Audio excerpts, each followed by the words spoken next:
This is Bernard Paulson. We are now going to go through chapter 11 of this book.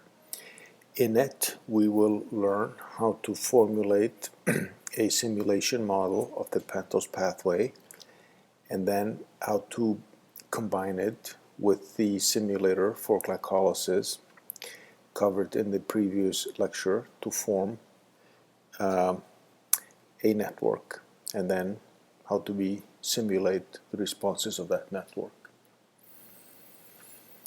So the outline here is simple. In this lecture, as in previous lectures in this series, I like to give a little bit of a biological background and context to what we are simulating before we go ahead and look at the bioengineering aspects of the simulation. The pentose pathway is a central metabolic pathway in most living cells.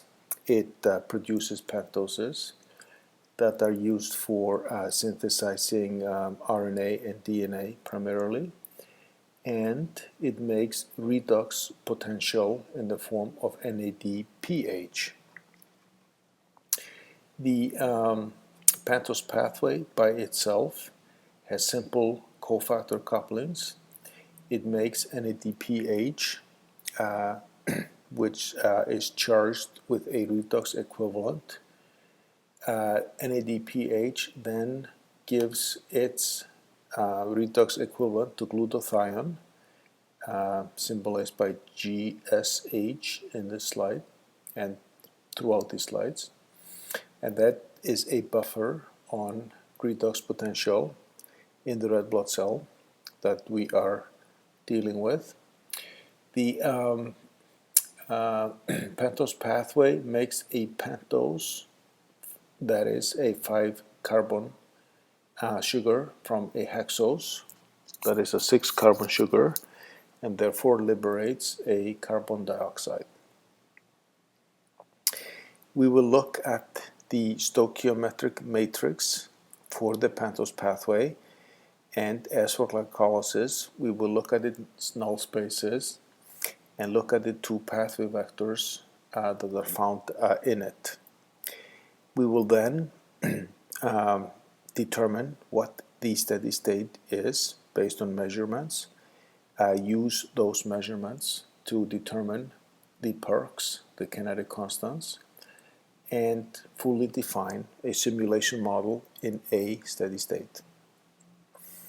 Once we have a simulation model for the pentose pathway, we will show how we integrate it or couple it with the glycolytic simulator that we covered in the last lecture. We can then interpret the results from the simulation. Here I will simply focus on concentrations and fluxes.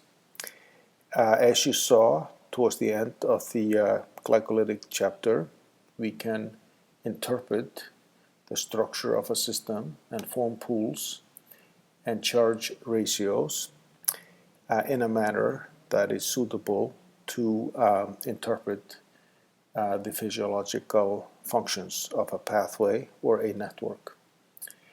That is subject to some interpretation and discussion and insight that the user develops by examining his or her model. I've decided in this lecture to stay away from that topic and simply show you how a simulation result is generated and graphed.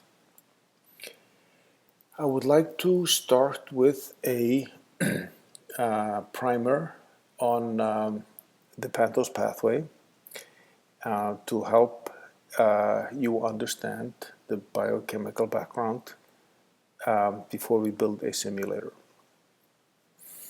So here is a diagram of the pentose pathway derived from the book that we can access online, and I've indicated in the lectures previously.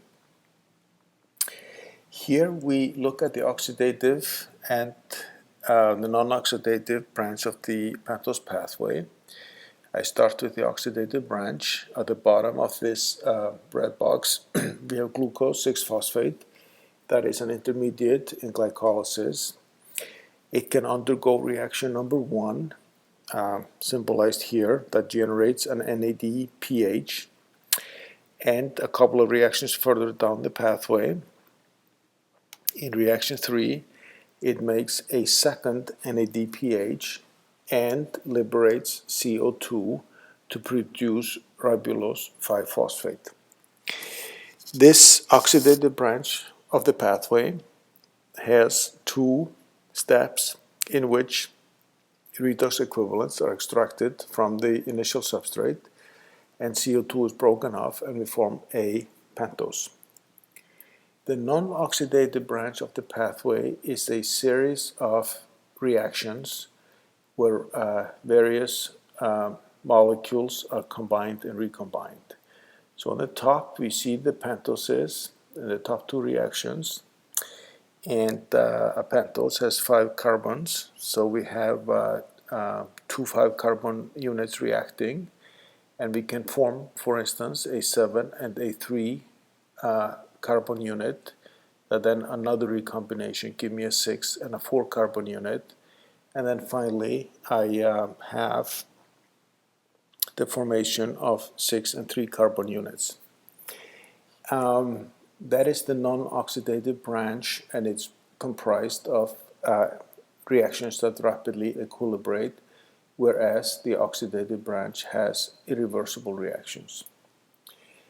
This pathway couples with glycolysis both on the input and the output. So glucose 6-phosphate is an intermediate in glycolysis, and the final products shown in the red box in the right bottom corner of this slide show fructose 6-phosphate and glyceraldehyde 6-phosphate, both of which are intermediates in glycolysis.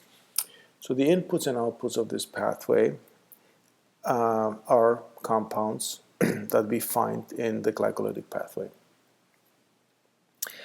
So a little bit more about the oxidative branch that is condensed here into an overall reaction where glucose 6-phosphate is converted to a ribulose 5-phosphate, generating 2 NADPHs and liberating a CO2.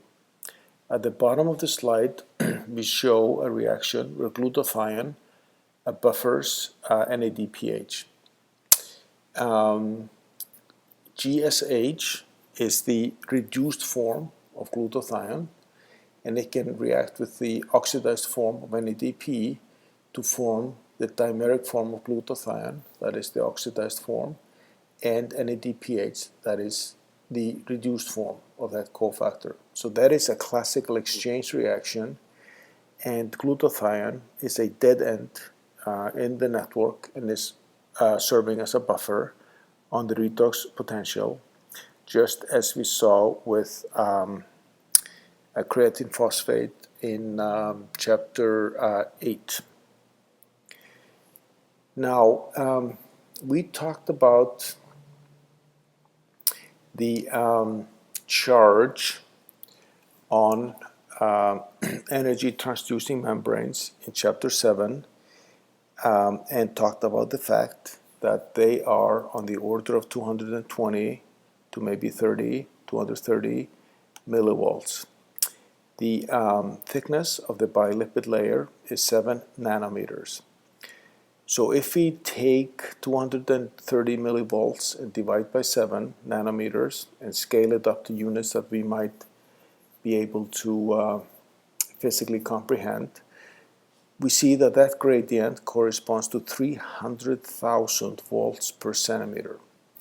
I remind you that 1,000 volts per centimeter in air creates a spark, destabilizes air. So the charge on biological membranes, energy transducing biological membranes, is 2 orders of magnitude above that, 300-fold. This means that the membranes are so charged you can just feel it. It's like bzzz, really highly charged, just like some sort of an odd energy generator in a sci-fi movie.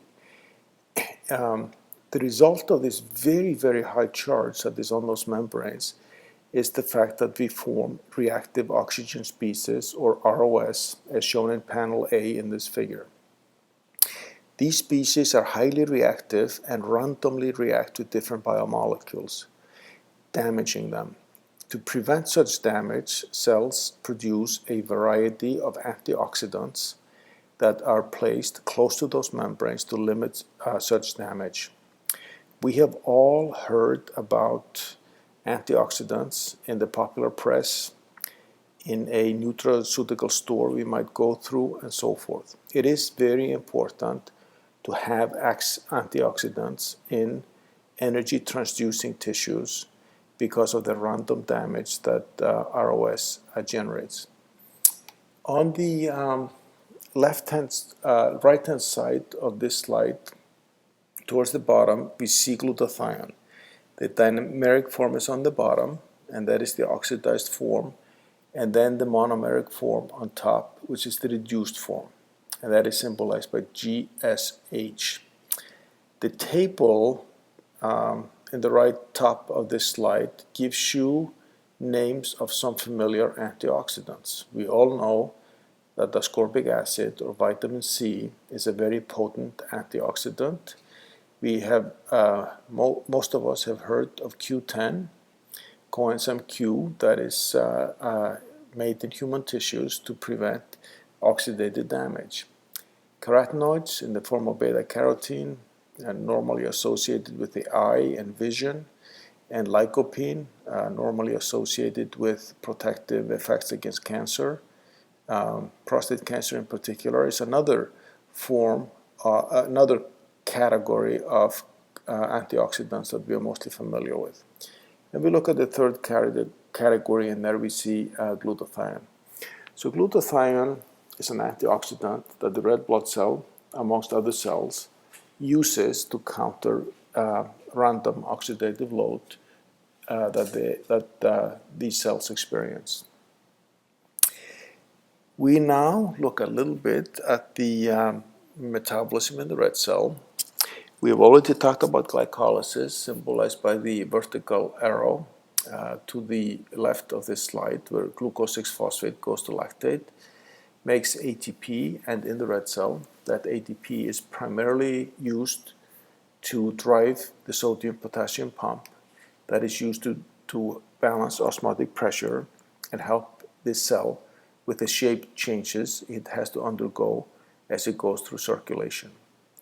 Glucose 6-phosphate can also go down the Pantos pathway, as shown in the previous slides, where it generates NADPH, that in turn generates GSH, or the the reduced version of glutathione.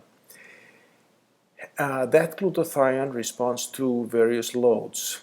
One of the loads shown in here is the needed reduction of methemoglobin, where iron is in the +2 stage, to hemoglobin, where iron is in the +2 stage. The +2 stage is the form of iron in hemoglobin that allows oxygen to bind. If it is oxidized to the +3 state, it cannot bind oxygen and is non-functional. So the red cell continually has to be reducing iron from the +3 state to the +2 state. On the bottom right of this diagram, we show random oxidation load on the red cell, this met by the glutathione pool, and this include situations like drug metabolism. Many pharmaceutical compounds, when metabolized in the body, produce radicals that have to be dealt with, and the red cell turns out to be in the front line in dealing with many such loads. 2,3-DPG or BPG, bisphosphoglycerate, or 2,3-diphosphoglycerate, these are synonyms for the same compound, found in high concentrations in red cells, unique to the red cell, produced in a bypass of glycolysis. This compound binds to hemoglobin and regulates its affinity for oxygen. The level of this compound is changed when we go to higher altitudes and counter altitude changes or altitude sickness. So therefore, this little diagram here shows the many different loads that are placed on red cell metabolism simultaneously. The sodium-potassium pump, oxidation loads, and the need to regulate hemoglobin. So in this chapter, we are going to learn how to reconstruct a model, or to construct, I should say, a model of the pentose pathway by itself, and then interface it with glycolysis, and then we can simulate how a cell would respond to these different physiological loads. So that is a primer on the biochemistry of metabolism in red cells. We are now going to move from biochemistry to bioengineering and look at the formulation of a quantitative simulation model of the metabolic phenomena just described. So let's start by looking at a reaction map of the pentose pathway, where the entry into it is the conversion of glucose 6-phosphate, an intermediate in glycolysis, into GL6P and forming NADPH. We then go down the oxidative branch as described to ribulose 5-phosphate, and then the non-oxidative branch. CO2 is formed in this pathway and is an output, and ribose 5-phosphate can also be an output that in a normal cell would go into synthesis of DNA and RNA.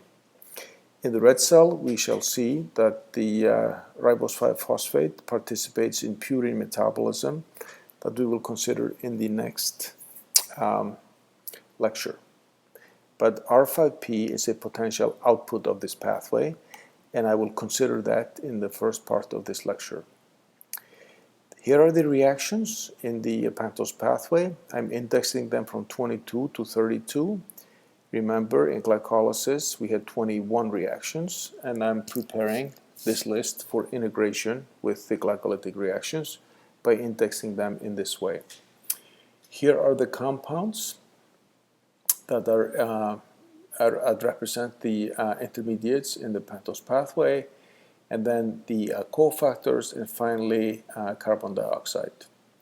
The concentrations that are measured of these compounds are given, and since carbon dioxide is really a non-functional molecule here with respect to determining reaction rates, we just give that an arbitrary concentration unit of 1.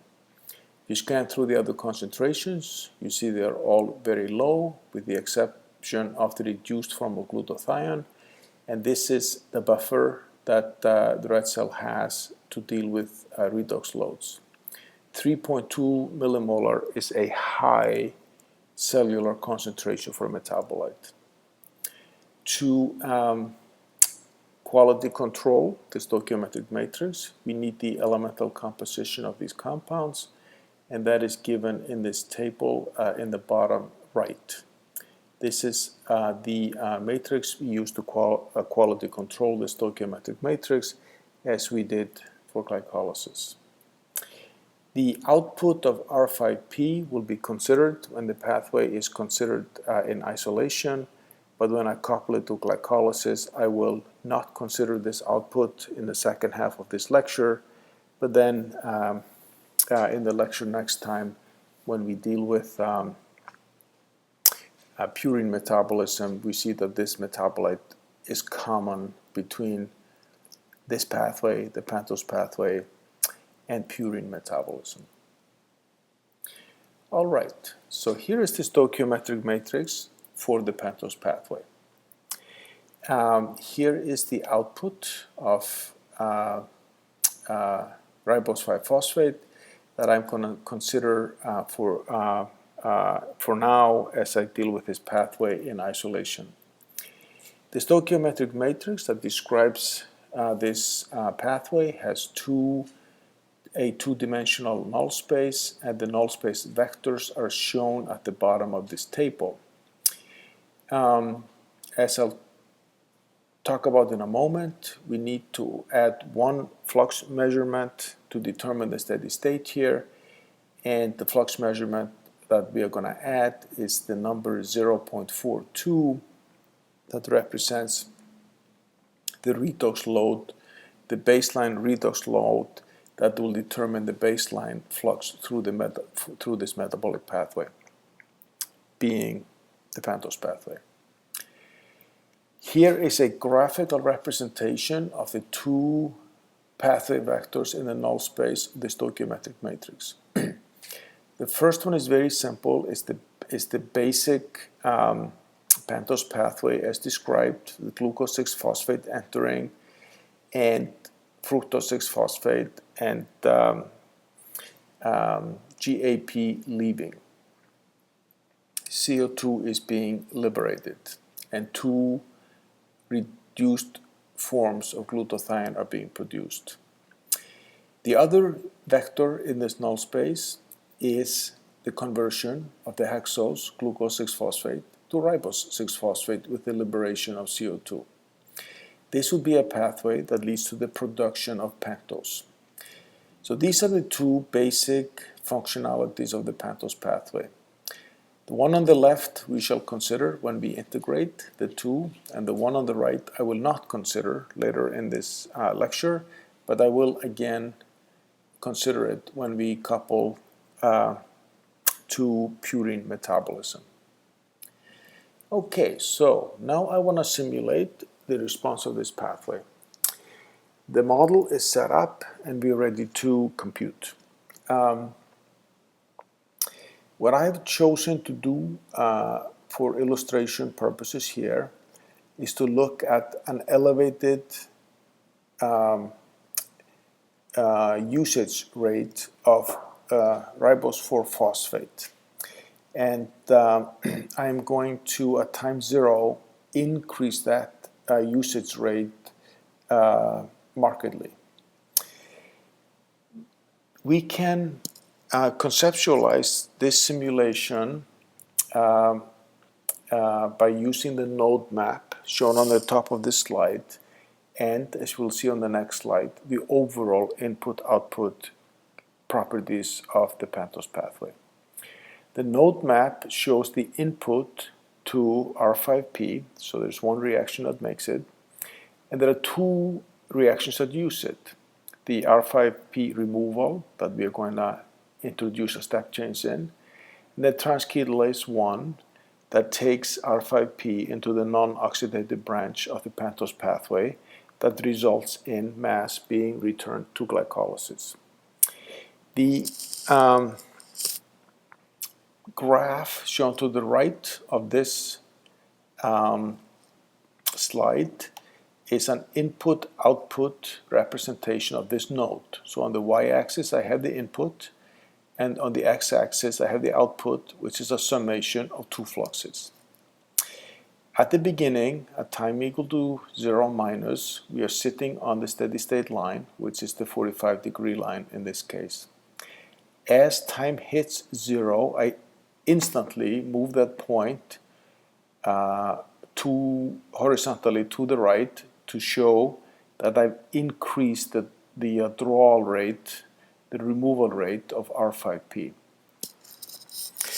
The system reacts by first increasing the flux into the node. That happens through an equilibration of the reaction that feeds this node. That is then followed by a little bit of a slower response, which is a drop in the non-oxidative branch. And this, of course, has to happen to accommodate the removal rate of ribose 5-phosphate.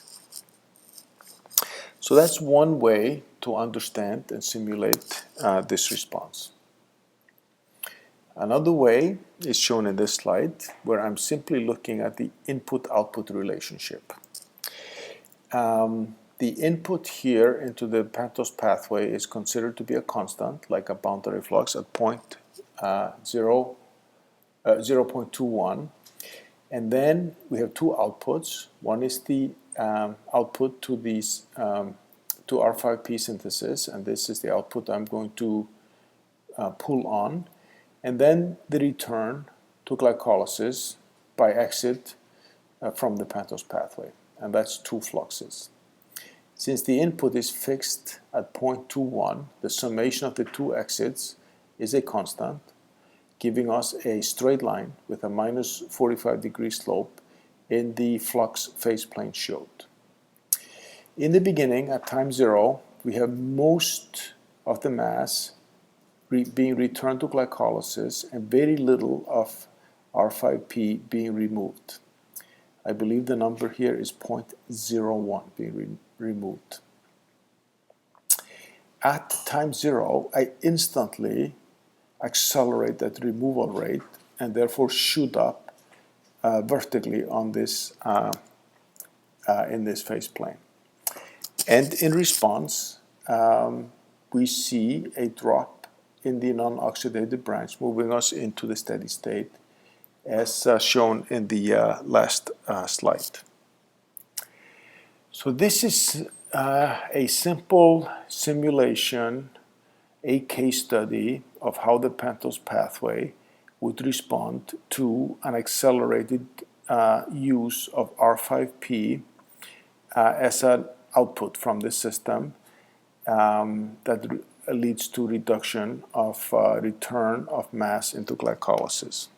I could do other simulations here if I wanted to, but the point is that I built a simulation model that I can use to simulate the dynamic response of this pathway to different stimuli.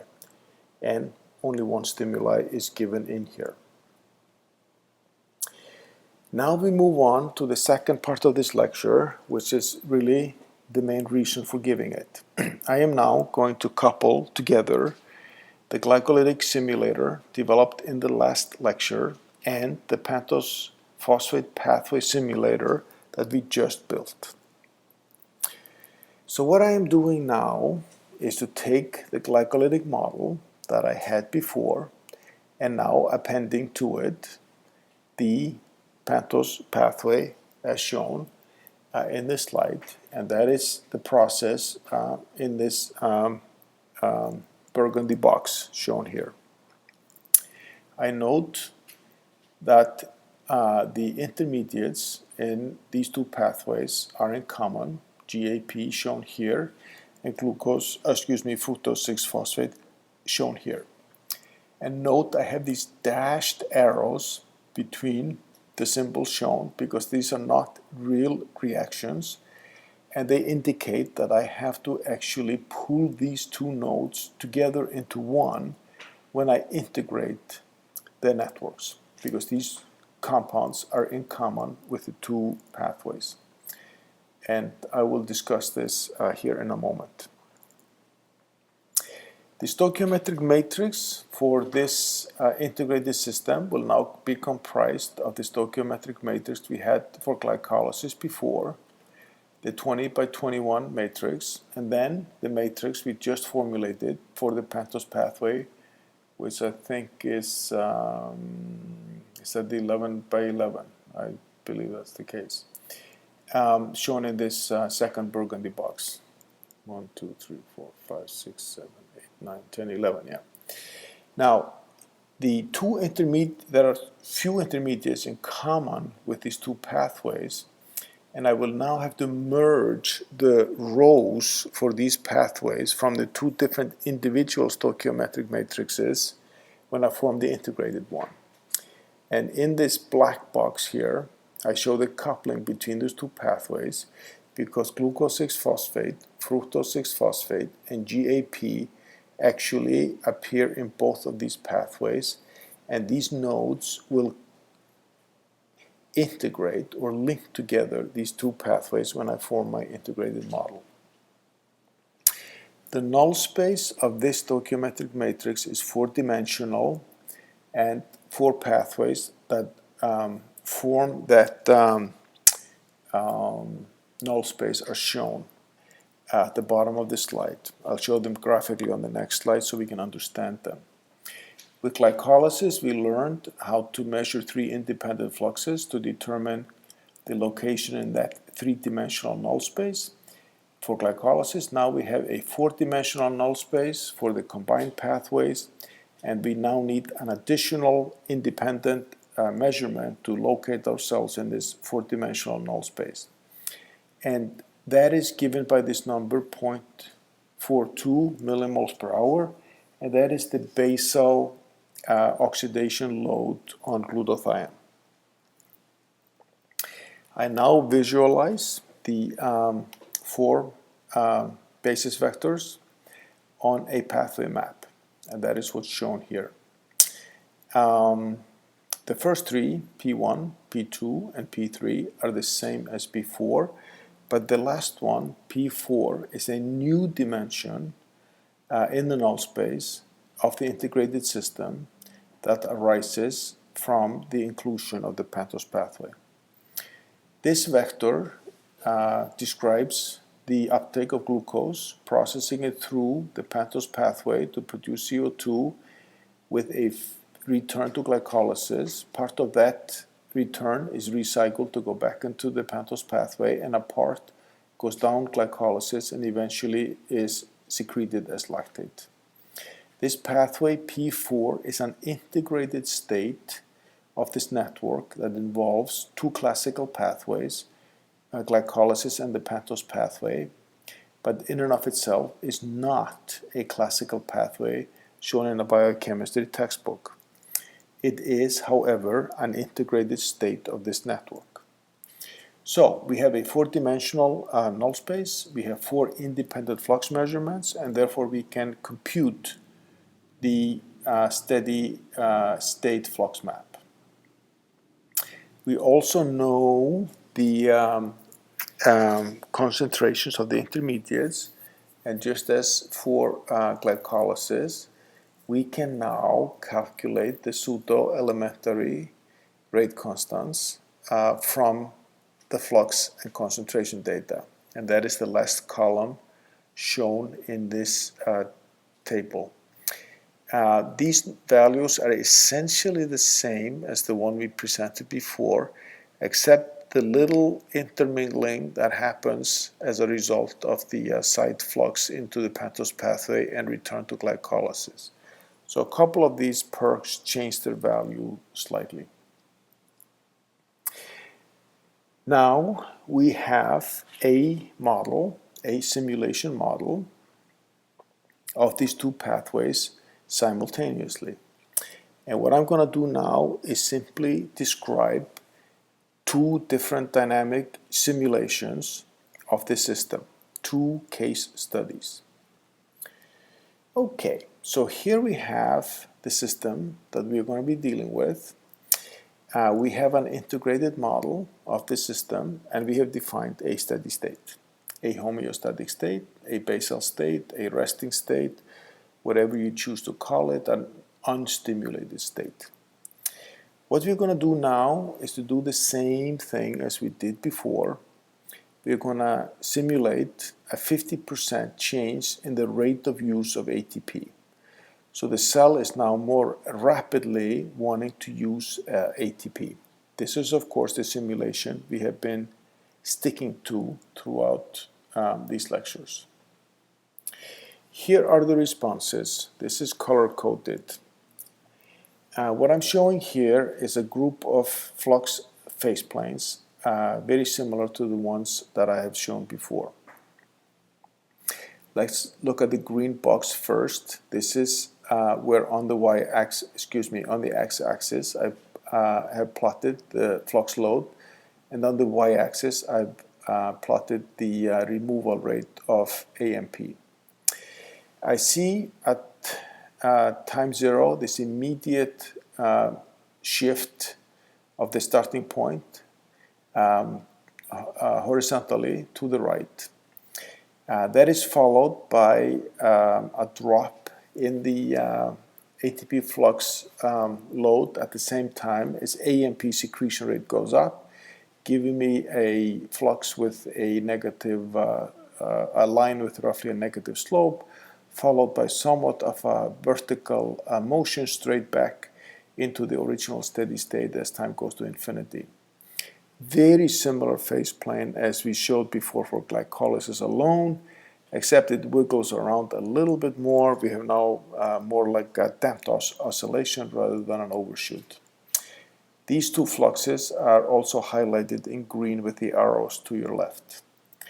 The second phase plane shows the pyruvate secretion rate relative to the ATP load and the two burgundy colored fluxes on the flux map. This is very similar to what we had before. And finally, we also plotted before the pyruvate secretion rate versus the AMP secretion rate. And this is a phase plane, flux phase plane that looks very similar to what we had before. As you'll see in the text, panels D, E, and F relate to the response of the redox pools here, or the redox state, and that is a pretty simple response that I will not describe here. So this simulation with this 50% increase in the rate of use of a boundary flux looks similar for this integrated model as for glycolysis alone, but there's a little bit more of a damped oscillation here than a simple overshoot in this response. Now that we've integrated these pathways, we can simulate other responses. For instance, we can now simulate the response of the increased use of glutathione as indicated here. So let's double that rate and look at what the reaction of this integrated network looks like. So first, of course, since we increased that oxidation load, we see the fluxes through the pentose pathway go up a bit. We see the two fluxes involved in the glutathione rebalance at the higher flux level. And of course, this is a little bit of faster response than before. You see all the dynamics are over within 1 hour or 1 unit on this time scale. We see, of course, a little bit of a perturbation of the glycolytic fluxes, but not much, because some of the carbon now is going to be liberated as CO2. You see a slight drop in the net glycolytic rate. We see a slight drop in PGI, the second step, the isomerase, that's the second step in glycolysis, because more material now flows into the pentose pathway. And the liberation rate of CO2, of course, increases a little bit because the flux through that pathway goes up. And if we look at the concentrations in some of the intermediates here, we see the intermediates of the pentose pathway increase a little bit in concentration due to the higher flux, and the intermediates of glycolysis may drop just a little bit. So, as I said, I'm not going to go into any more detailed interpretation of this response in terms of pools and ratios, but just finish here satisfied with the fact that I built an integrated simulator of these two pathways that I can now use to generate a number of case studies, including the two that I just showed. So let's go through some of the lessons learned here. First, the pentose pathway can be described in a similar way as glycolysis, as we did in the last lecture. In a similar fashion, we can also go ahead and build a simulation model and look at the responses of the pentose pathway itself. Once I have built those two modules for glycolysis and the pentose pathway, I can integrate the two into one network and look at the nodes, if you will, the metabolites that are present in the two pathways, and they will integrate or tie together the two pathways. I see that the structure of the null space for glycolysis alone is preserved here, and once I couple the pentose pathway to it, I see one new dimension up here. that is actually a pathway vector in the null space that is an integrated representation of glycolysis and the pentose pathway. We simulated our good old perturbation here, where we have the 50% increase in the rate of use of ATP, and it's similar to glycolysis alone. It's a slightly different response. It's a little bit more, looks a little bit more like damped oscillation than a simple overshoot. And now I can simulate other perturbations like an oxidation load on glutathione. And when I even double that rate of usage, it doesn't seem to perturb the network as a whole very much. What I did not show much in here was the definition of pools and ratios and how systems biology shows up in analyzing the responses. So to summarize, this lecture shows how you integrate two modules, each of which describes a separate pathway to form an integrated whole, and then we can simulate those responses. This is of course indicative of the module by module construction of a larger system. And in the next lecture we will build yet another module, the purine metabolic pathways, and integrate them with the network of two coupled pathways described in here. I should also say here at the end that chapters 9 and 10, the previous two lectures on regulation and glycolysis, are probably the most difficult lectures in this series, and what follows, including this lecture here on the pentose pathway, is pretty straightforward. So we will now go through a few more lectures that show you how you build modules and integrate them into a network you've already built. And this is, of course, the process of building more and more complicated simulators that cover more and more biochemistry and become more and more physiologically realistic. Thank you for your attention.